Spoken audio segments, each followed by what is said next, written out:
name is Molly Rose. I'm the program manager for Burners Without Borders. So I work full-time supporting burners across the globe who are passionate about civic impact.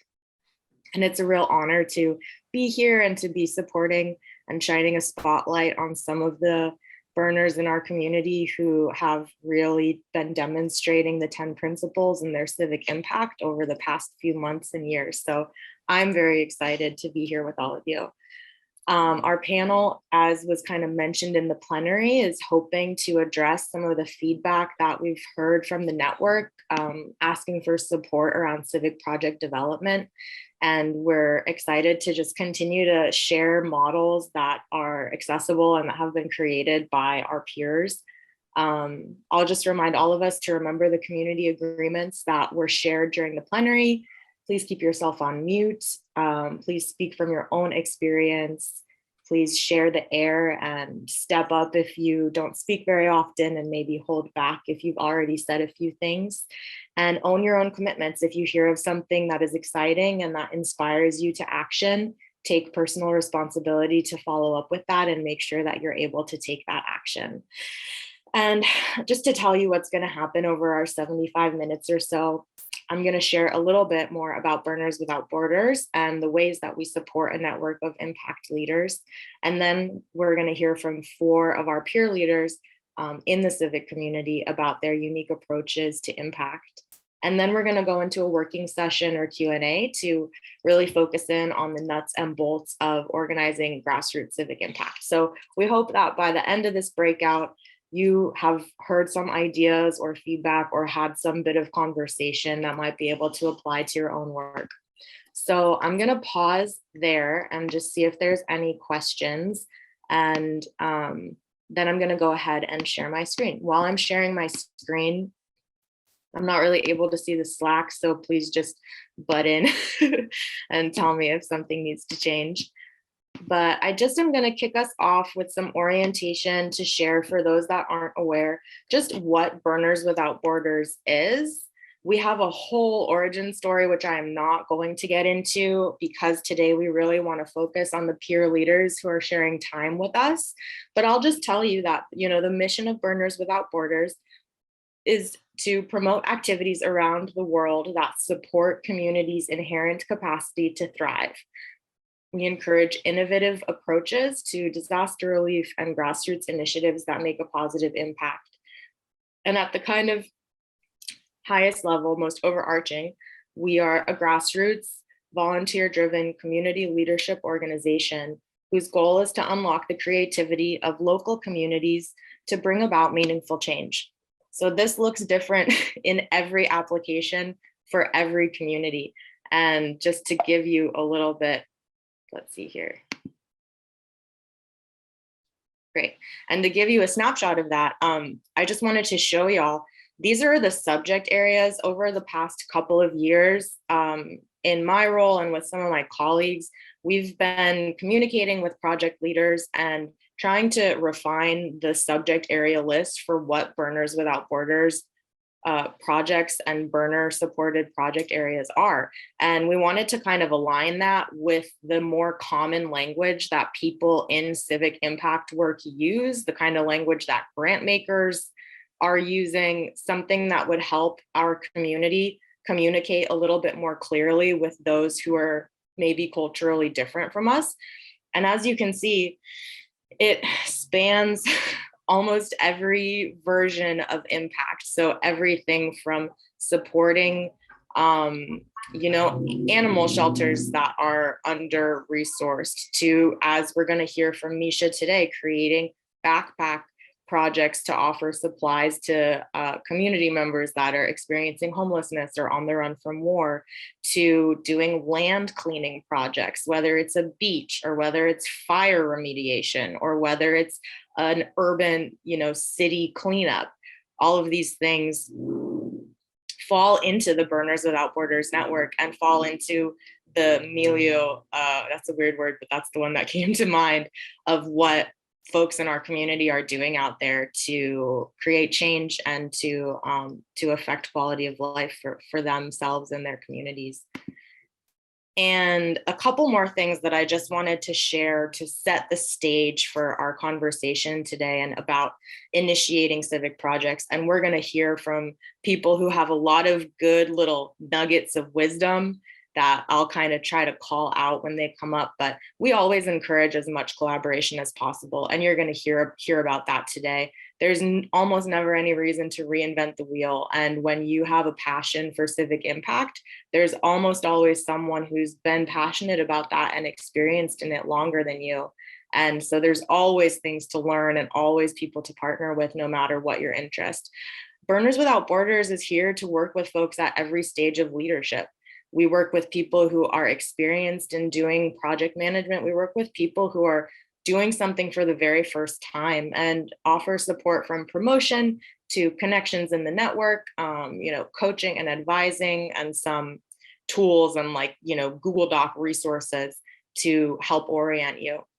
You don't have to call your project a Burners Without Borders project in order to be supported in the Burning Man network in your civic impact. Say it again, you don't have to. You can be in whatever identity group you want and find support in the extended burner network. And I think that's so beautiful and important. And the last thing that I'll just offer, when people sometimes think that their idea might be too small or that their idea might not make sense, I want to remind people that so often the projects that really have an impact are kind of filling the cracks where the systems are not working and where infrastructure isn't meeting people's actual needs.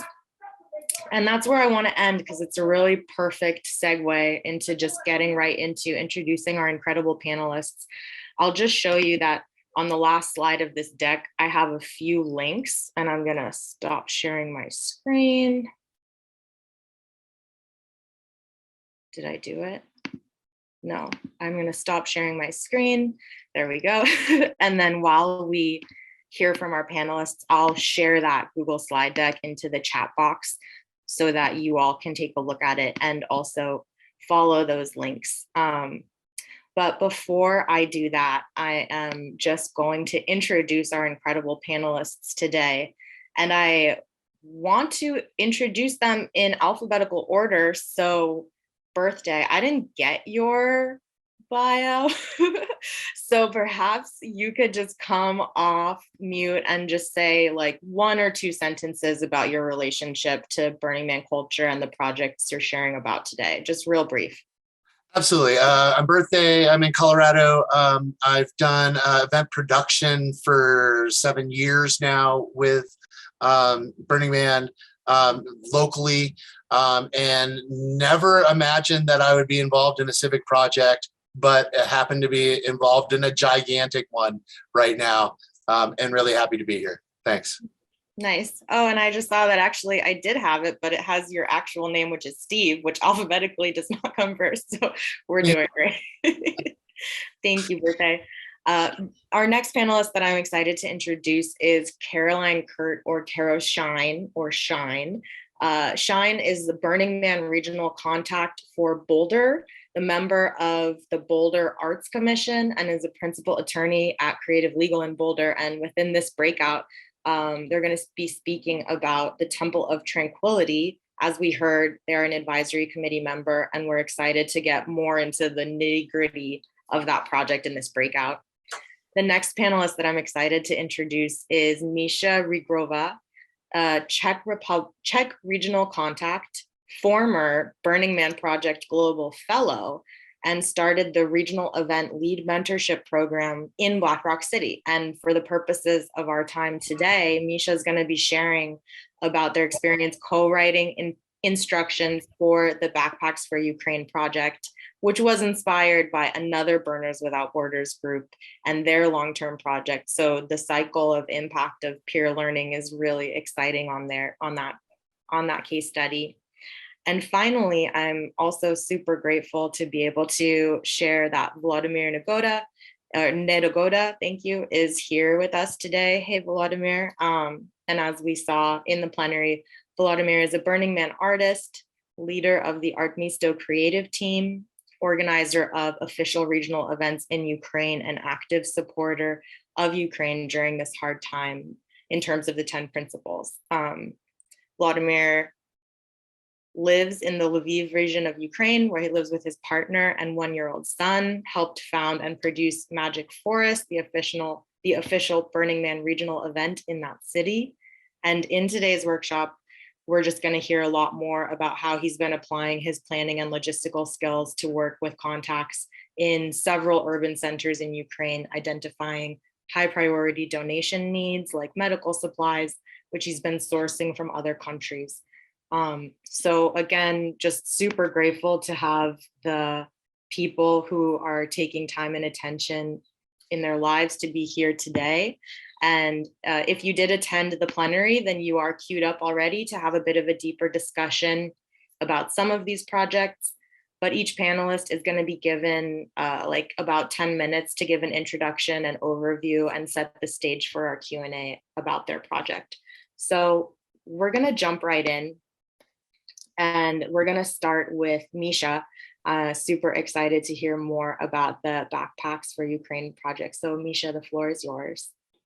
Thank you very much. I will start sharing my screen. And hopefully it will all work as it should. So hello, everyone. I'm very excited to be here and thank you for inviting me and giving me the opportunity to actually start this. I will talk a little bit on how to start a civic project, and what I will do is to share my journey with the Backpack for Ukraine project. It's started on the February 24th when I woke up surprisingly early that day and checked the news and realized that we live in a new reality in Europe and that the unthinkable happened, something we all knew is somehow coming, but really hoped it will never happen, the war. And of course, the first was the shock and anger and fear. And first 4 days for me were about a lot of crying and being really pissed off and calling to my people in Ukraine and in Russia and like checking on them, making sure they are okay and trying to figure out what is happening, how bad it is and all that stuff. And of course, it was very overwhelming. I slept like 3 hours a day. I frenetically did this and this while my normal life still went on because my work did not stop. I still had to do all the things as normal. And I also like felt the urge to help. And then I remembered a quote by the Jan Palach, who was Czech activist against the Soviet occupation of Czechoslovakia, that people must fight the evil they feel equal to measure up at that moment. And I had to sit myself down and drink some water, as we do, and go to my happy place, which is Burning Man and Burners Without Borders. And I had to say to myself, don't panic. And I asked myself, so what can I do? What knowledge I have and what experience I can use, and more importantly, what capacity I have for it. So the energy I put in really has an impact and is meaningful while my life keeps being sustainable, because you cannot really sleep just 3 hours a day and function, right? And the idea of creating backpacks was born. I knew the idea, the project from Doxy, from Burners Without Borders in Detroit. And I thought, okay, this is easy, understandable, it is helpful, and it is replicable. So why not seeing the pictures of people fleeing Ukraine, like how little stuff they have, they are coming here, they are coming to a place where they have nothing. I was like, okay, let's create the backpacks, because not only we can put the useful and meaningful stuff in it, they will also have a backpack to use for a normal life in the coming days while they are living in a new place. And in a burner spirit, I was also thinking, and let's put something fun in this, because, you know, they still need to smile and they still need to feel normal, especially because they are starting a new chapter of their life. And so feeling normal, I think, is important even for a moment. So I created a Facebook group to spread this idea, because for me, it was all about this idea that we in Europe can do this thing and just like in different places and help, because the refugees are coming to different places and countries all over the Europe. And of course, the questions started to flow in. And again, it was overwhelming. So I had to put another question, like, can I actually do this myself? And I have the answer, I cannot, and I should not. And luckily, from all the people in the group, Stephanie Picost reached out. We know each other from nowhere. And she's also, besides being absolutely amazing human being, involved in arts, and she is involved with Burners Without Borders in France as well. So we decided to create some kind of baseline which people can take and be inspired by, and which can help activate their groups and communities. So from doing the project itself, I shifted into creating a tool, because at that moment, it was the time-wise and capacity-wise, the best solution I could do. I also have to realize that I do not need to do everything right away. Like, I don't have to create 1,000 backpacks right away, even though like hundreds of thousand backpacks would be needed, because unfortunately the help will be needed in a week, in a month, and in a year, no matter the outcome on that day. So I do not need to drain myself in the first days. And that's, I think, is a big realization when you are doing some project, especially civic and humanitarian aid. So what we created was a master spreadsheet, and we centralized and collect all the information. And because this is tackling all Europe, we share the information by country. So anyone can enter the spreadsheet, look for their country, read what is available, what is existing, and add what they have. Because also the Facebook group started to be flooded by different links and information, and it just was overwhelming. At the same time, we worked on the manual, because that's the basic. So we created in a way that it is easy to follow, easy to adapt for the country, place, city people are in. And it has the questions people need to ask themselves when they are starting the project. And also there was is big reminder that this is not about them. No matter how much people want to help and think what they do is great, this is about the people they are helping, because sometimes we tend to forget, and it's important not to make it about us. I will not go over the manual, but I will mention the first big point we actually wrote, and that is, don't panic and don't create more problems, because it is normal to feel strong. Like we are humans, right? We are not robots, but we cannot let the emotions impair our judgment, and nobody wants our help to become a burden. And this is very important. So when we created the manual, the idea was up, how to do it, like easy steps, how to do it, how to recreate it was up. And that was what really counted for me. Because, people can follow your idea or they can be inspired, but I cannot push them to join my idea and do my project. But it's great for others to see that like something's happening, there are tools available, but I can do my thing. And that is okay. And like this freedom of choice, we have to make peace with it. So it is okay. What we have now is great. It's a great start, and I hope I will never actually need to use this manual again, but I know that I can grab it and recreate it for another possible situation which might happen in the future. Also, this being inspiration, everyone deals with the situation differently. And for example, my burner friend in Prague didn't join the backpack project, even though I wanted, but he created another project, which is Ukrainian books for kids, because he is passionate reader and he cannot go a day without reading a book.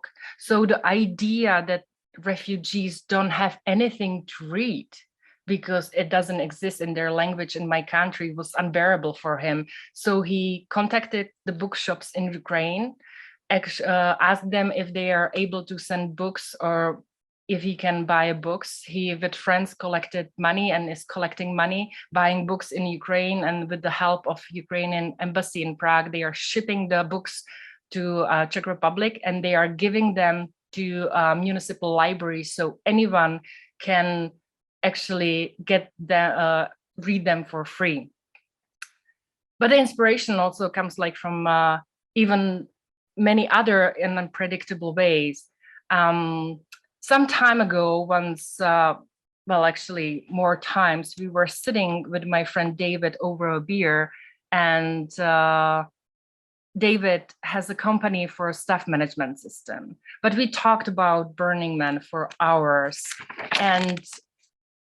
and how he wants to go one day and how I love it. And, you know, there was a lot of passion about this topic. And we were talking about how it is done by volunteers. And that really struck him. And like, he was interested in this because it was so close to what to his work, what he's doing, staff management system, volunteer management system. So we actually then spent hours over the software, and I was showing him how the volunteering works, what is needed, what is not needed at Burning Man. And like, we just were brainstorming over that. And we left it that way. Then when the COVID hit 2 years ago, it actually happened. His team took the time and transformed his staff management system into volunteer management system. And right now, this software is really changing how people volunteer in Czech Republic and how NGOs manage volunteers. When the war started, City of Prague had urgent need of managing volunteers to take care of the tens of thousands refugees coming in. And Wave of Help, which is the volunteering management system, actually was launched. So on March 7th, the system was launched only after 8 hours after signing the agreement with City of Prague.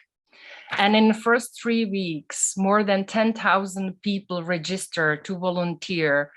And until today, there were over 128,308 hours worked, which means that that is 14 years, 7 months, 20 days, and 4 hours of work people donated because they had the tool, which is accessible and easy enough to use. When we were actually looking with David about the accessibility, we found out that the oldest volunteer who registered himself online was born in year 1936. So he registered 3 days before his 86th birthday. And day after his birthday, he came to work for 8-hour shift as a translator for the refugees. And I have chills from this. And by the way, we checked today again, and this man signed up for another shift and came in on April the 5th to again translate for the people who need it. So for us, this was like amazing, inspirational, and we see that there are no excuses. And if you actually make good tool or good platform, or if you give people the information how to help, that they help, it activates them and inspires them. So with that, I would actually come to the closing and just say that, like, share what you are passionate about, because you never know how your story can change the world. And this is, I think, all about the civic activation and how to start projects. Sometimes you just need to talk passionately over a beer. Thank you. Thank you, Misha. Okay. Perfect. Thank you so much those three projects are so unique to one another, and just like so that shows such a breadth of ways that people's skills and passions can be really meaningful, and the way that your civic impact can be as unique as your own drive and passion and circumstances. So thank you so much for that presentation, Misha.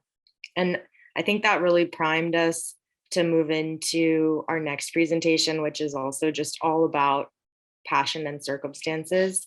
I'm very grateful that Volodymyr is able to join us for this breakout. Volodymyr, you have 10 minutes, and the floor is yours.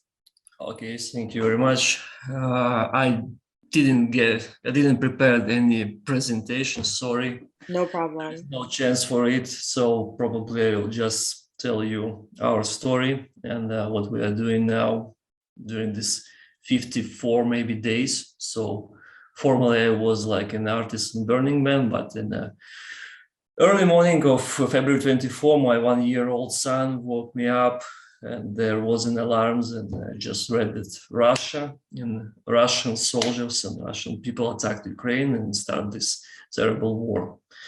So I didn't have any pictures, and you can just Google for Mariupol and Bucha and see what's happened now. And there was only two ways what to do, just to lay down and waiting when the Russian come. And the second choice is to fight for your country. And we all, 40 million people, decided to do the second choice. So all burners, almost all Ukrainian burners, going to do any volunteer stuff, what they can do. And, war is a thing which you never prepare for. And all these terrible things happen and change every minute. So if we need, in the beginning of the war, we need everything, like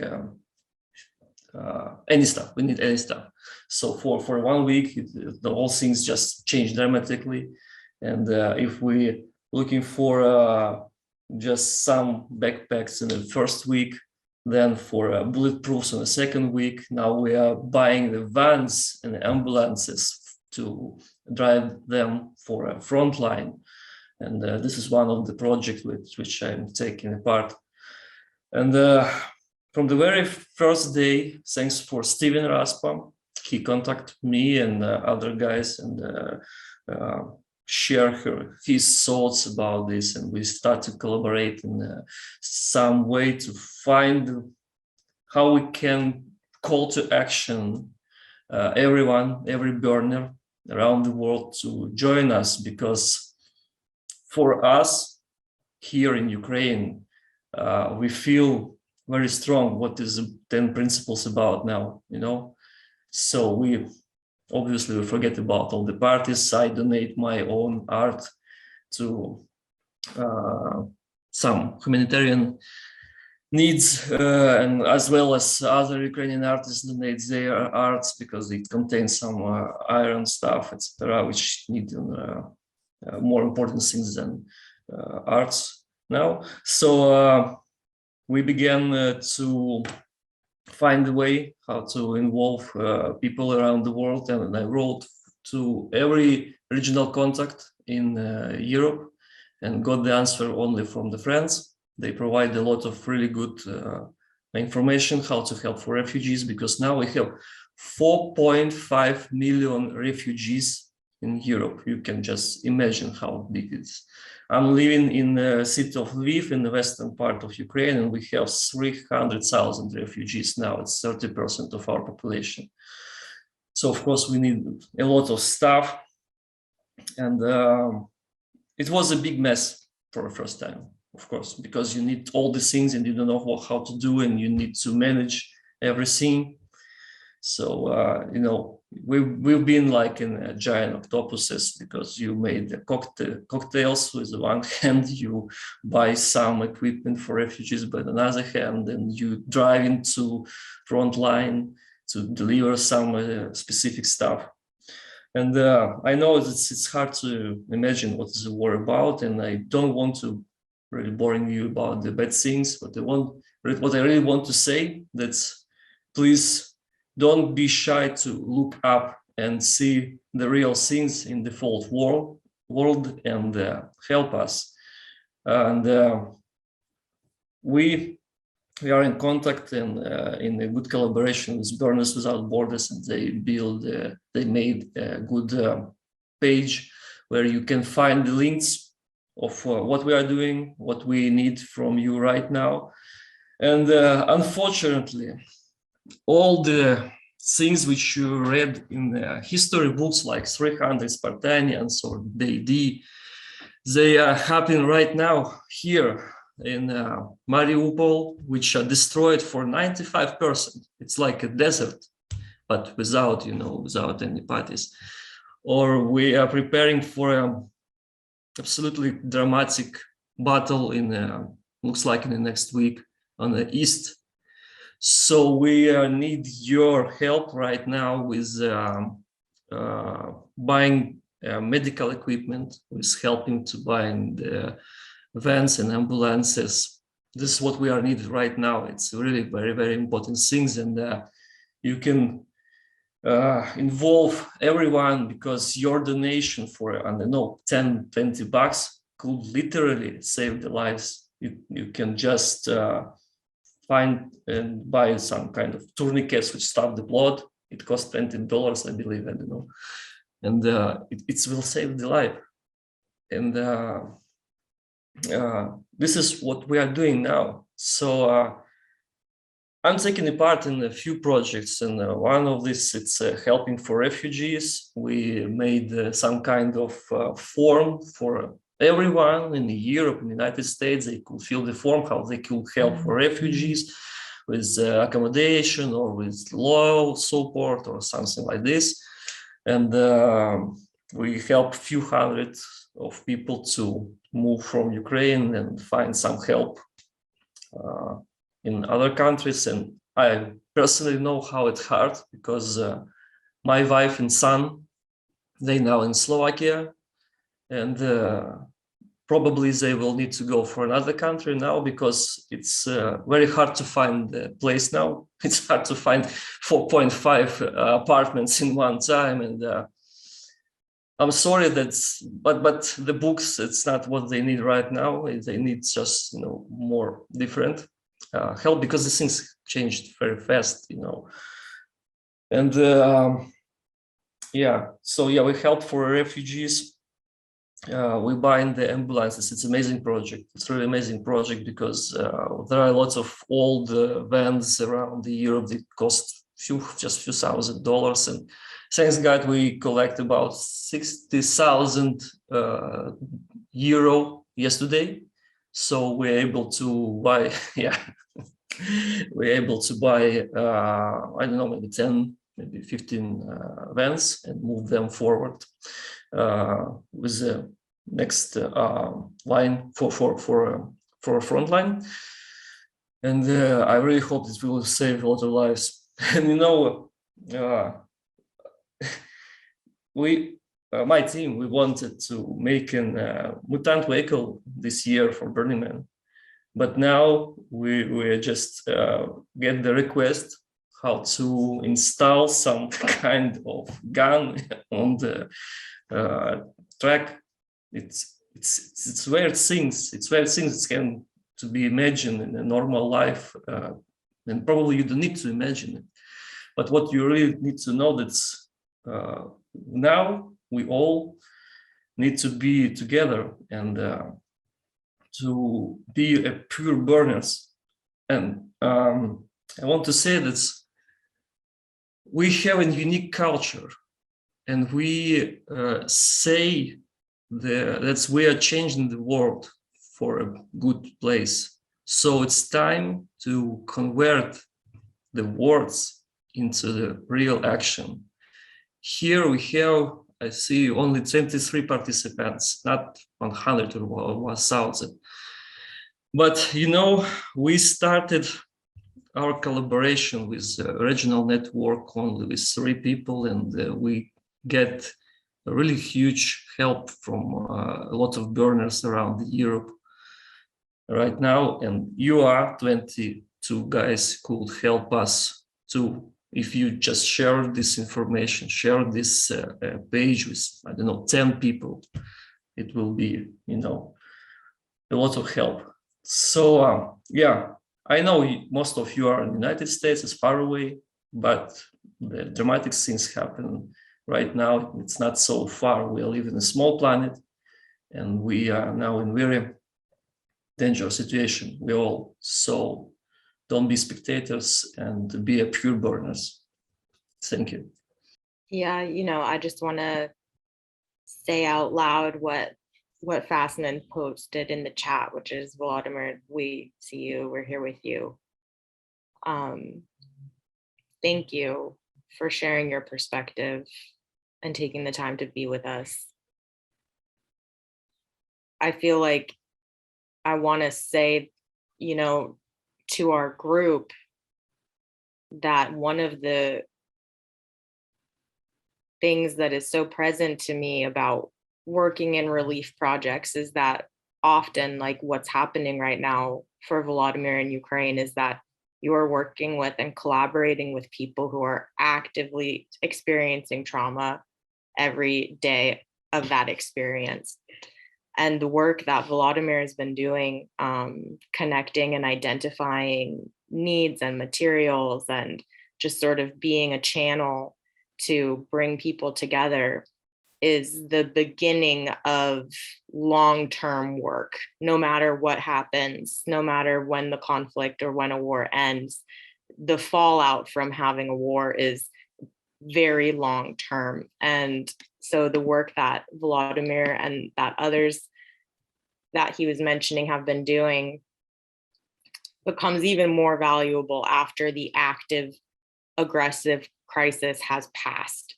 And it can feel like we are not doing enough quickly enough. And this is long-term work. And I also just really appreciate, Volodymyr, you know, sharing your truth, which is that like what we need right now isn't books.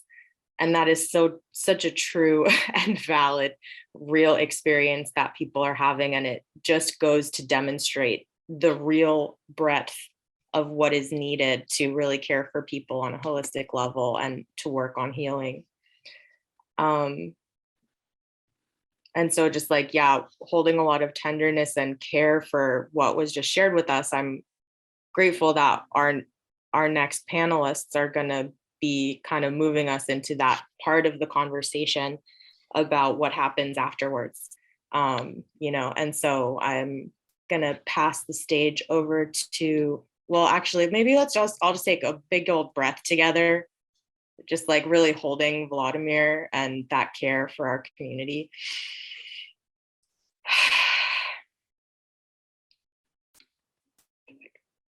Thank you. Stay with that for just a beat before we let that go. And yeah, okay, so getting us our last presentation before we have a group discussion. I'm going to pass the stage over to Caroshine and Birthday to share more about their work in Colorado. So the floor is y'all's. Awesome, thank you. And we also did want to acknowledge that what I'm going to be talking about is a project that addresses community traumas in Boulder, Colorado.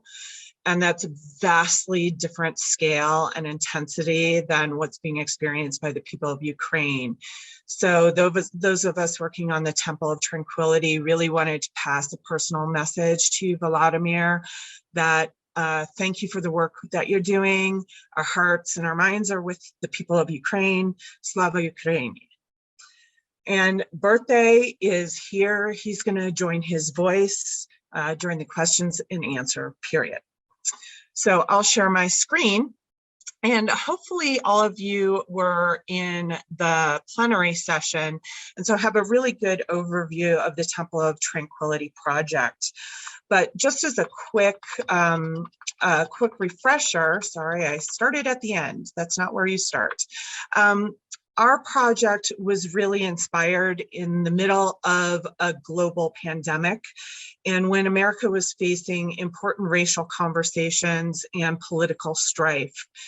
And it was catalyzed in Boulder when a tragic shooting at a King Soopers left 10 people in our community dead. And then we also suffered the Marshall Fire in the same area, the same south area of Boulder, that obliterated nearly 1,100 homes down to the ground. You can see the photo in the lower left there. Boulder is a close-knit, safe college town, and these events shook us all. There's a lot of community, long-standing trauma over the last couple years. And the default world responded in the ways that we've grown to expect the default world to respond. We had a nonprofit come up to support the victims. Grant funds became available. Artists created a flower wave memorial to support victims. There were vigils, and the Boulder Museum did an art installation that has memorial pieces from these events. But we realized that all of these activities really reflected either a single artist or a small group of contributions or viewpoints. And they don't provide an opportunity for individual civilian experiences to be expressed and to be witnessed. And these activities didn't include civic participation and the cathartic release that burners know is possible. So we felt that the Burning Man community could really be ambassadors for a different way to start deep healing in our community.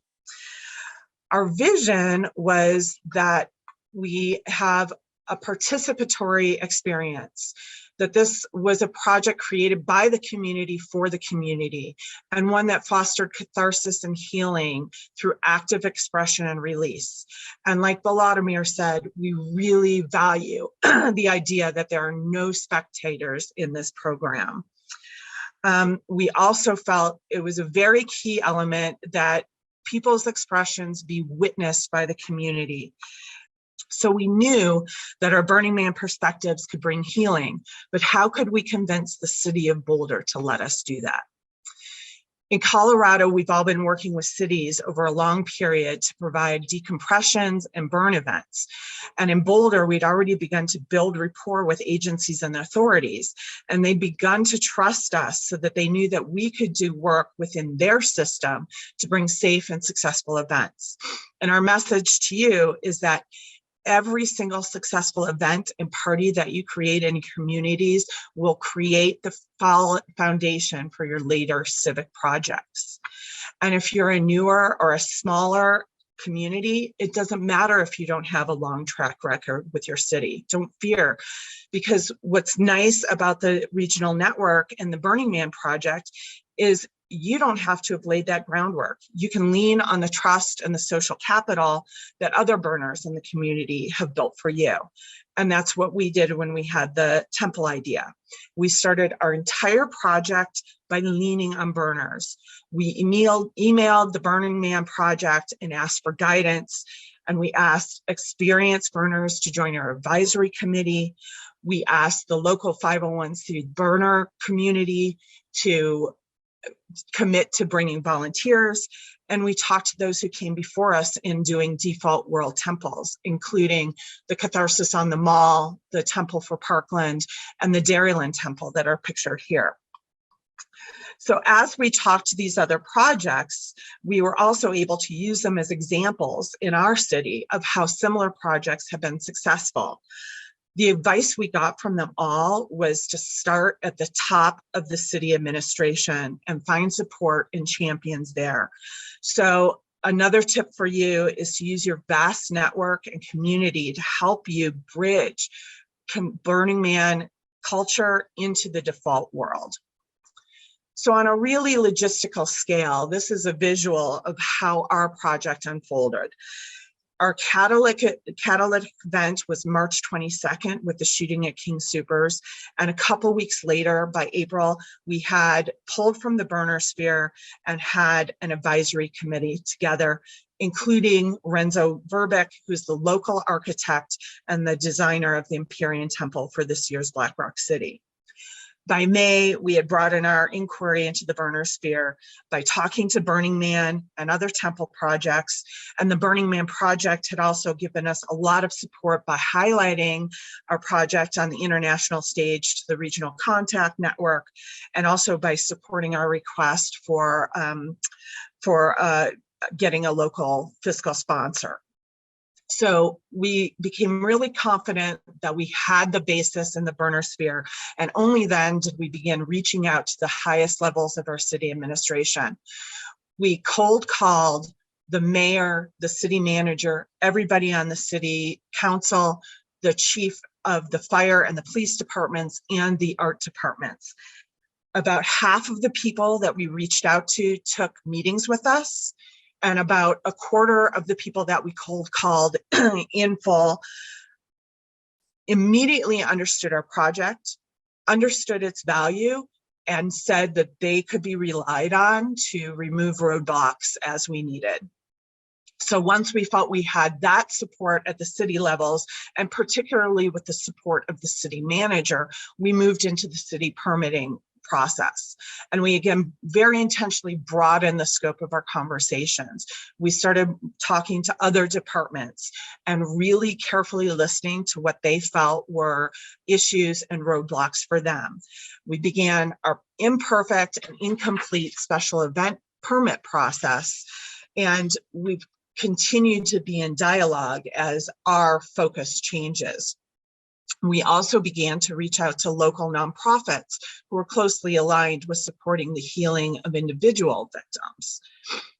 So by December, we had located and gotten approval for our site, and then we again opened up what we were focusing on. We also had to pivot in December due to the Marshall fire. And because we had good lines of communication, we were able to assure the city that no, burning a fire, having a structure fire was completely off the table, and we were going to find other creative solutions. We didn't want this to be a re-traumatizing event. So right now we're in the fundraising and volunteer portion. And really the takeaways that we wanted to share with you were to start with a purpose, define your goals and not your methods. Find other hell yes partners in Burning Man and in your default world communities. And understand that it's okay not to see the entire road at the beginning. You're going to bring partners on, and their perspectives are going to wipe away the bramble and help you see the path forward. Be really clear about your identified issues, what you think are going to be the roadblocks, and listen carefully to what your city partners think will be the roadblocks for them. You can talk to similar projects in Burning Man to see how they dealt with similar issues, and your local champions are going to help you creatively come up with solutions.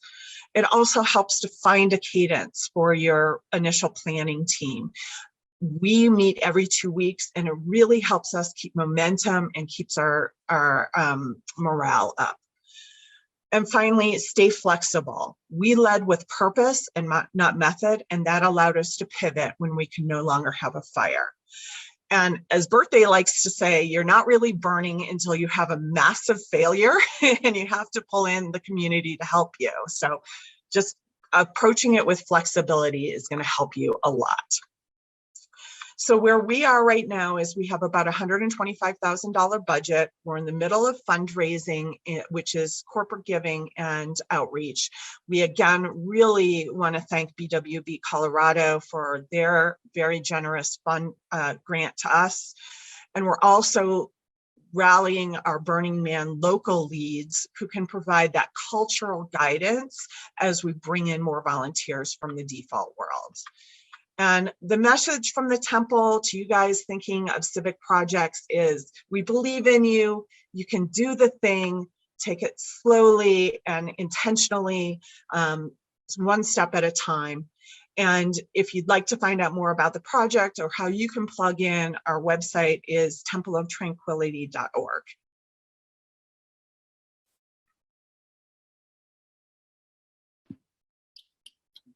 Thank you so much. Thank you so much, Shine and Birthday.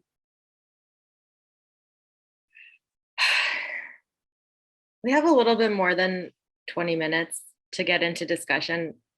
I also just want to acknowledge that this work is heavy sometimes.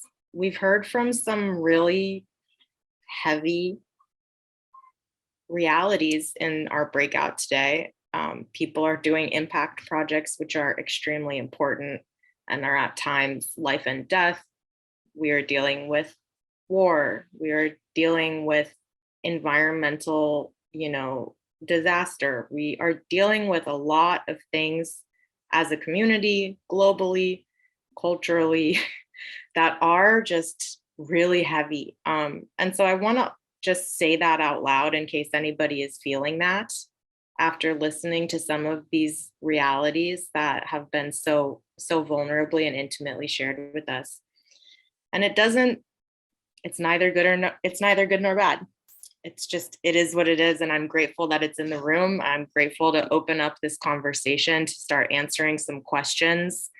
And so we would love to invite people to come off mute to speak their questions. So you can either use the raise hand function in your reactions, or you can type hand in the chat. And if you know you have a question, you can just go ahead and start raising your hand or typing in the chat. I myself have some questions, but I would like to prioritize, allowing us to be in a more discussion-based place.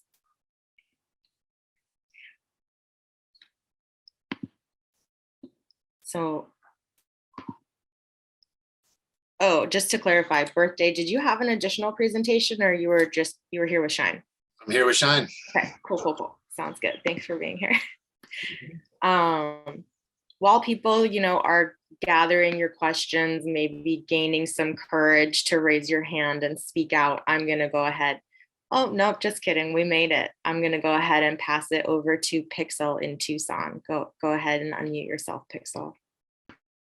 Hey, I'm Pixel from the southern region of the US originally, but moved out to Arizona recently. So kind of getting reacclimated to a new culture out here. So I've been involved in a couple of different projects, things from local mutual aid and being involved in street medics for some of the BLM protests, and things like a mental health first aid hotline for about a year during the pandemic, different projects that I've kind of been working on.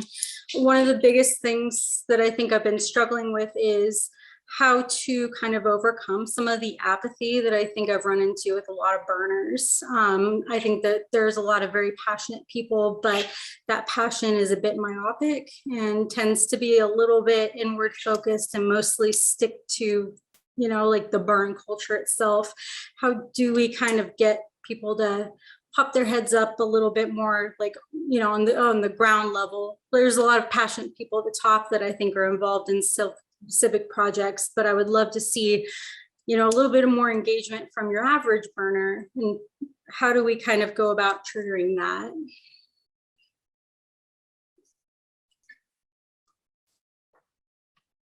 I'll start answering that.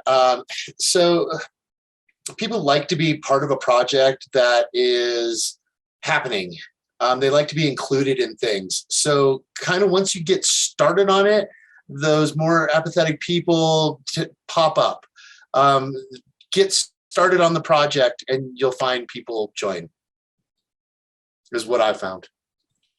I like that. Thank you. Yeah, I'm keeping it in the conceptual stage maybe isn't as exciting for people because they don't know if it's going to happen or whatever. But once it's up and moving, there's the excitement around it.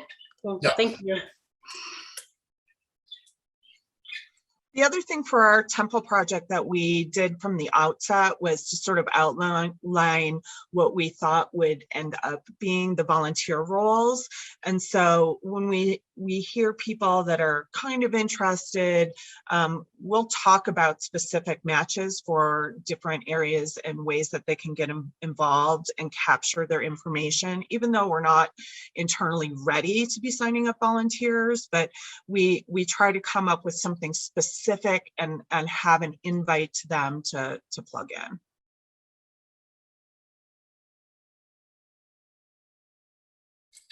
Thank you. Yeah, we have had people reach in, when not quite ready to pull the trigger on whatever we're working on yet. So just capturing that information early on.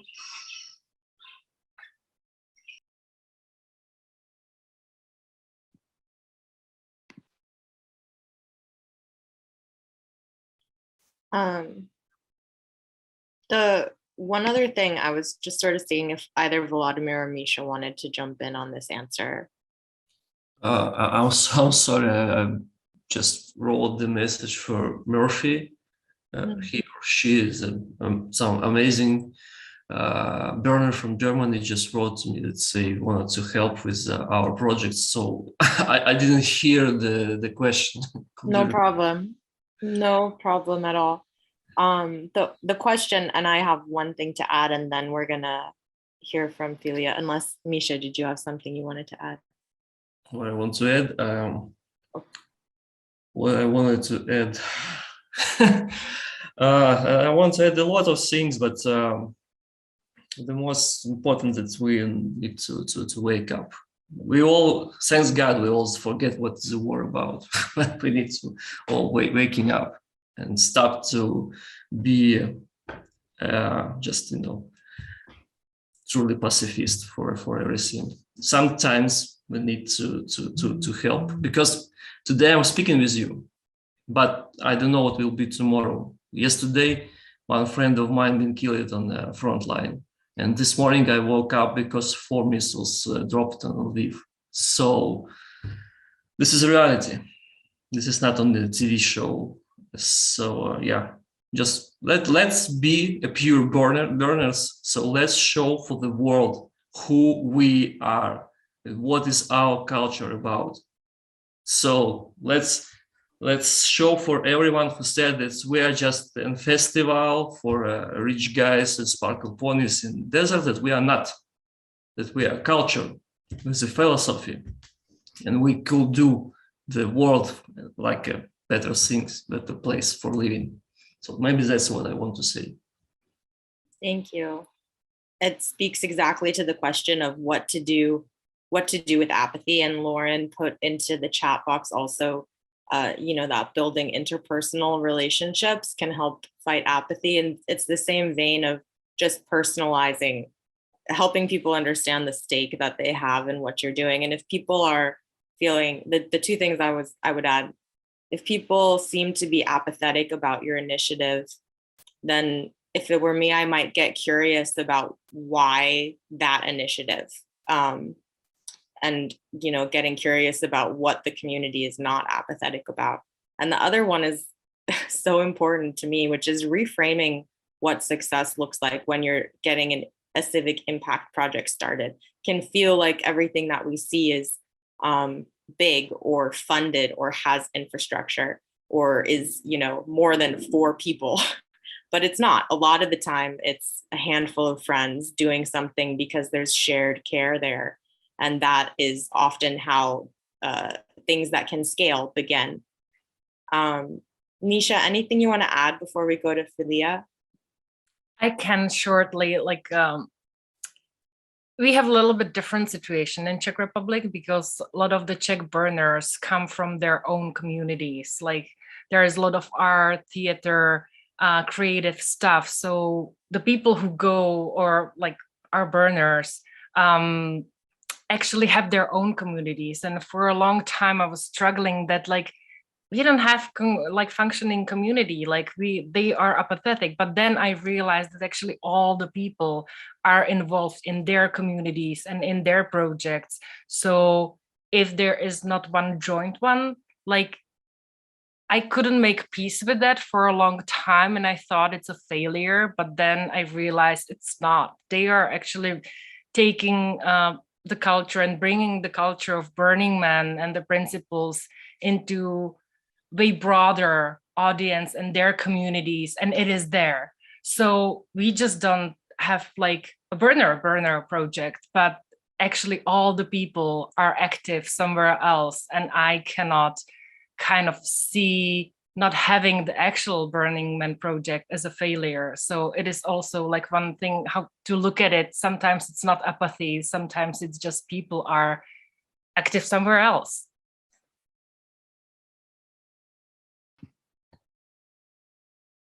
Philia, and please let me know if help me out with that. Philia. Yeah, Thank you. Thank you so much. Thank you, everybody. Thank you, Volodymyr. Thank you for sharing the beautiful temple project in Colorado. Thank you, everybody, for being here. My question centers around positive impact. And whether we're here with 26 and with the 80,000 people in Black Rock City, or the whole Burners Without Borders community, what do we focus on? How can we optimize, or how can we really decide together what we're going to do to have a positive impact? And that is sometimes it's a response to a war or situation we get in, or sometimes it's something we do before. And I wonder how, as a community, the biggest community we can build, the planetary community. I'm Dutch, from international parents living in the Bay Area, strongly connected to Europe.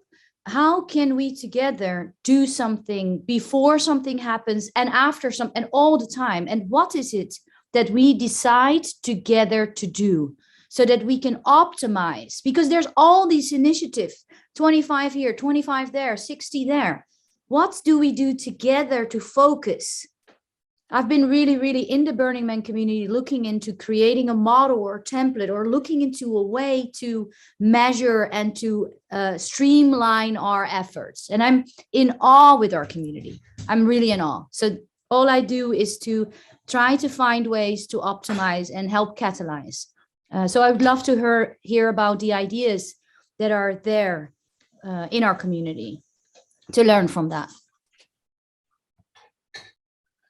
I think the first thing is to really focus on doing no harm. If you're trying to leave a positive impact, it's important that you're not injuring people mentally, physically, emotionally along the way. So getting stakeholders together to talk about what you want to do, and making sure that you're not ravaging in your path.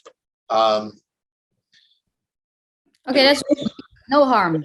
Okay, No harm. Exactly. I think we can all kind of agree that we don't want to do harm. If we can give definition to that. Okay, what else? As for me, we have a little lack of contacts between the groups around Europe or in the global area. So, for example, I don't know, Czech burners not in very deep contact with Ukrainian burners, and during the year, So probably if we build more some, I don't know, events, some conversations during the year, if we invest more in our philosophy, maybe we build more strong community to react for any things more quickly and provide this good impact, what you're talking about.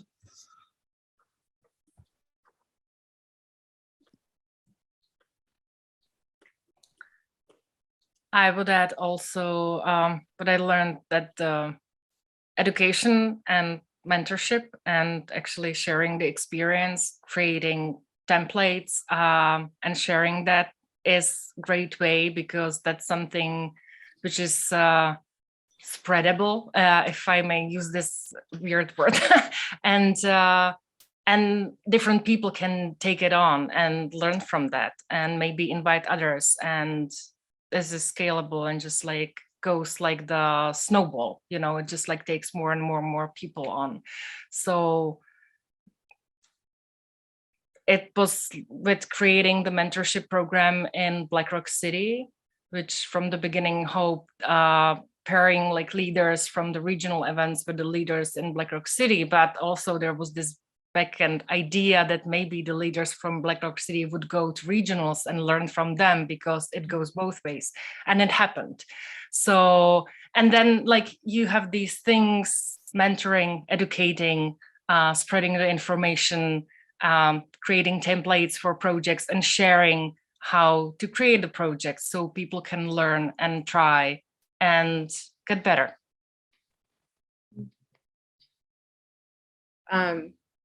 Birthday just echoed that into the comments of like building shareable templates and outlines of successes and failures. And in our BWB camp, we like to, and also in Burners Without Borders and also Burning Man in general, one of the things that sometimes we play with is, that Burning Man and Burners Without Borders camp and Burning Man culture, insert X, is a place for leaders to succeed and is a place for people to try and fail.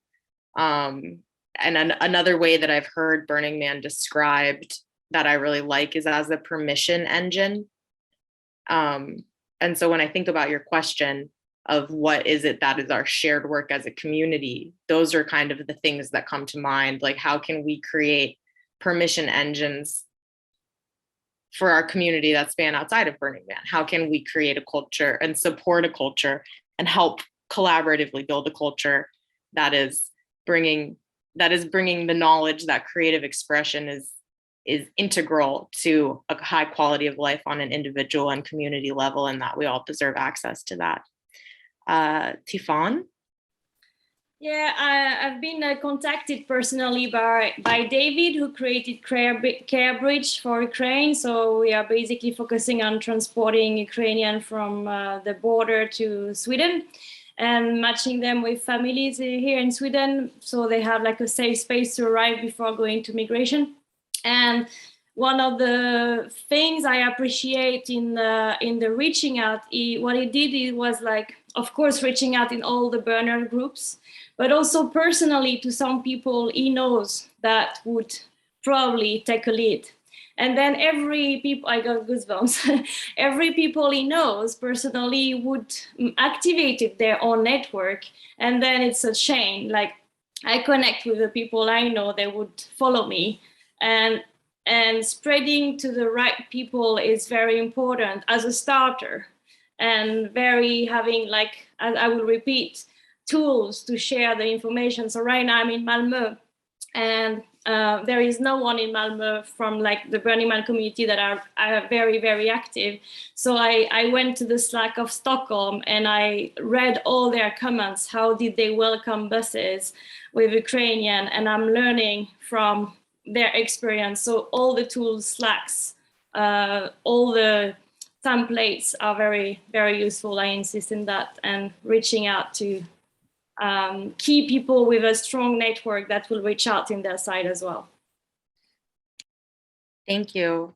I hate to stop, but we have already come to the end of our time together. I know that it never is enough time. And if people want, I don't know if I think actually we can't stay in afterwards because they're going to reuse this Zoom link for something else. So we can't even let people really linger. So I just want to briefly say, like this note of toolkits and resources that go beyond your immediate community is a beautiful one to end on. We're sharing some links in the chat for you to stay involved, for you to get to know these projects more, for you to get connected to Burners Without Borders. And I just want to take this last minute that we do have to appreciate and share really deep gratitude with all of our panelists, Misha, Shine, Birthday, Volodymyr. It's so valuable to have leaders such as yourselves to really share with our community so that we can continue to learn from one another. And Volodymyr, we do just want to send you again so much love for actually making the time to join us live for this breakout with the burner community in the midst of such upheaval and dealing with a war in your country.